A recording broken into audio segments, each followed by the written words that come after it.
Well, good morning, everyone. I made it to Sedona, and I'm so happy to be here. I'll get some shots outside today, but right now it's dark, not much to see. So today's lesson is lesson number 39. My holiness is my salvation. If guilt is hell, what is its opposite?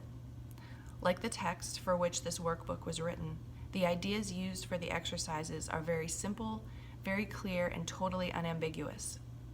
We are not concerned with intellectual feats nor logical toys. We are dealing only in the very obvious, which has been overlooked in the clouds of complexity in which you think you think. If guilt is hell, what is its opposite? This is not difficult, surely.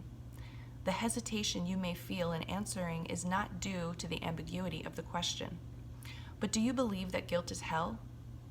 If you did, you would see at once how direct and simple the text is, and you would not need a workbook at all. No one needs practice to gain what is already his. We have already said that your holiness is the salvation of the world. What about your own salvation? You cannot give what you do not have. A Savior must be saved. How else can he teach salvation? Today's exercises will apply to you, recognizing that your salvation is crucial to the salvation of the world. As you apply the exercises to your world, the whole world stands to benefit. Your holiness is the answer to every question that was ever asked, is being asked now, or will be asked in the future. Your holiness means the end of guilt, and therefore the end of hell. Your holiness is the salvation of the world and your own. How could you, to whom your holiness belongs, be excluded from it? God does not know unholiness. Can it be he does not know his Son? A full 5 minutes are urged for the 4 longer practice periods for today, and longer and more frequent practice sessions are encouraged. If you want to exceed the minimum requirements, more rather than longer sessions are recommended, although both are suggested. Begin the practice periods as usual by repeating today's idea to yourself. Then, with eyes closed, search out your unloving thoughts in whatever form they appear: uneasiness, depression, anger, fear, worry, attack, insecurity, and so on. Whatever form they take, they are unloving and therefore fearful. And so it is from them you need to be saved.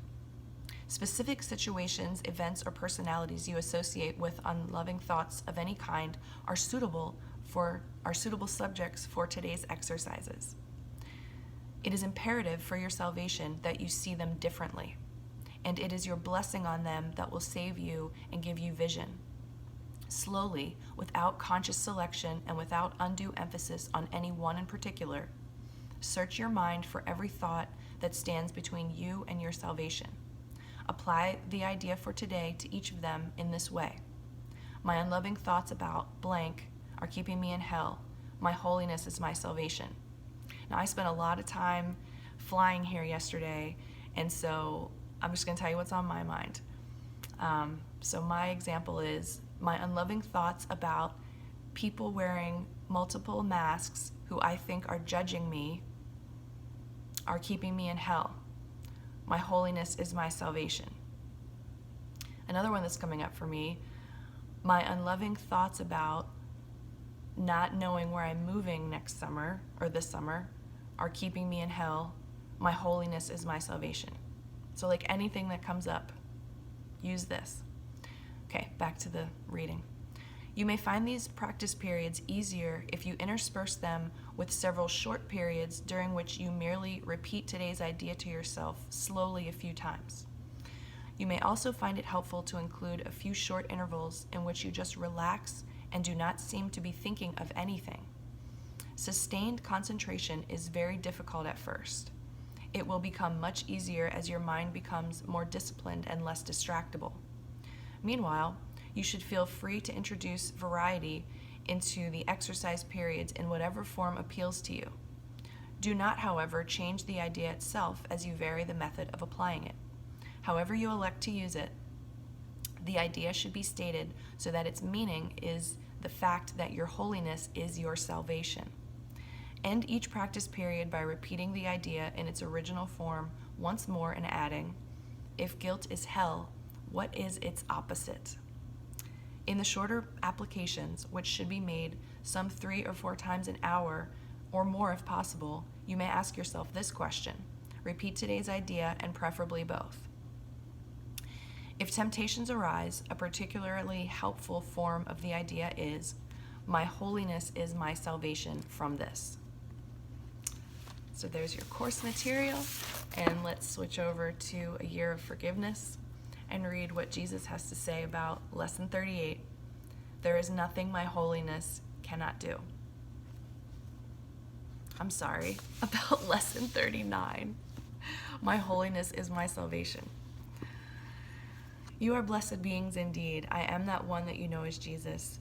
This lesson presents very arrogant sounding ideas to the ego mind. Salvation and saving the world, being saved from guilt, shame, and fear that feels so much a natural part of your consciousness. These occur in everyone's mind because it is a place of separation, a place where you have come because you are mistaken. This is not a place of love or connection. It is a place where you get to experience the aberrant, divisive, and distorted ideas in your unhealed consciousness. Remember, you have free will, and you can continue to choose unloving thoughts as often as you wish, until you are sick of yourself, you have had enough, or you are worn weary and tired. Some of you might fall to your knees and surrender. In that surrender, you say, I cannot do it this way anymore. I must do something differently. For many of you, that is when these lessons will come to you, when you reach your wit's end. They will come in the final days of your divorce, during a prolonged sickness, when you get tired of poverty, or your family is driving you crazy. You will fall to your knees and say, I cannot do this anymore. Please, God, show me another way. And then these lessons will come to you. They will come to you because you have surrendered and are finally teachable. You see, the ego has control when it says, well, we'll do this, and we'll fix everything. We'll lose this much weight. We'll get happy.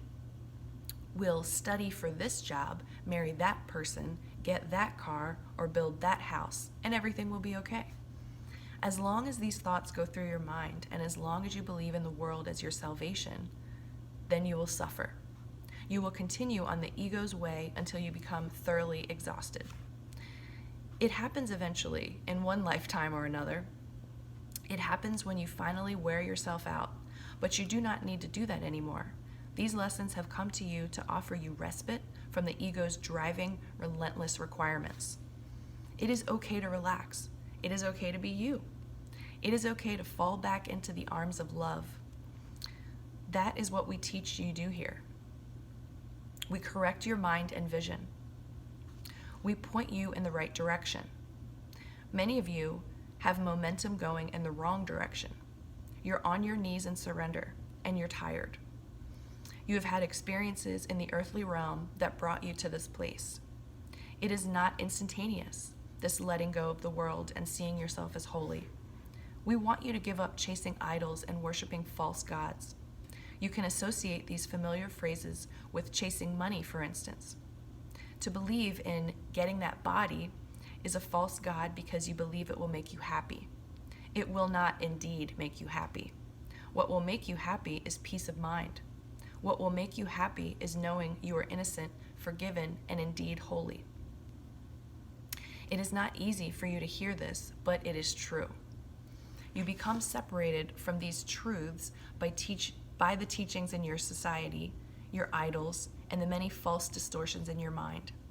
But we are walking toward love and light, and you feel relief as you do these lessons. They are getting longer and more challenging, but we know that you can rise to the occasion and apply yourself to doing these lessons each day. We are here, dear one. We are here. Our dear one, spoken about Tina, is here, and we thank you for being here. We will see you again tomorrow. Okay, everyone, my holiness is my salvation. I will say that having that phrase in my mind during the day today is going to help me with this lesson, because I'm going to be super excited soaking in Sedona and, connecting with my holy girlfriends here. And in the airport yesterday, I was definitely utilizing this, there is nothing my holiness cannot do, every time I would have judgmental thoughts in my mind.